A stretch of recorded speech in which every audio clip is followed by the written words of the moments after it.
started to write Stasiland as a novel because I met Miriam, who's one of the main characters in it, who when she was 16 years old, probably the same age as some people watching this, she tried to climb the Berlin Wall, which was this massive, wasn't just a wall, it was a wall and then a 100-metre sand trap and then another wall, and it had guard dogs and towers with people with guns in them, and it was an extremely dangerous thing to do, and she tried to do it. And I thought, I can write a novel kind of using her story that shows her courage and shows the regime that she was up against.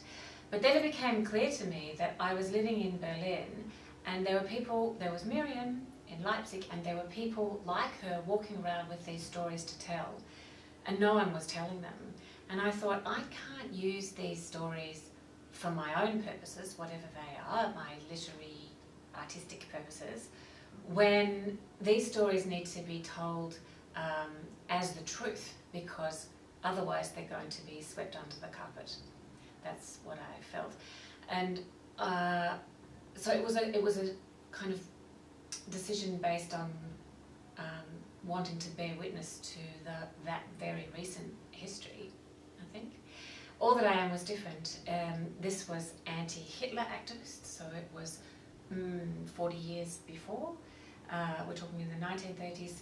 Everybody was dead, and so it felt more legitimate to me to try and imagine what it had been like for them. And in imagining the life of another person, you are entering the world of fiction, because you're bringing them back to life by imagining what goes on inside their heads. Whereas for me, not for all non-fiction writers, but for me what I would not do in a work of non-fiction is pretend that I knew what someone else was thinking. So in Stasiland, that's my limit. You will only read what someone else is thinking if they told me. That's what I was thinking when I was climbing the wall. That's what I was thinking when I sat opposite the interrogator. You know, that was what I was thinking when my baby was on the other side of the wall. You get what it feels like, but you get it firsthand. Whereas in a novel, I'm inventing. You're getting everybody through the prism of me, and because I know that I'm you know, much as I would like to think that the imagination is infinite, it's not. It's just all coming through what I can do.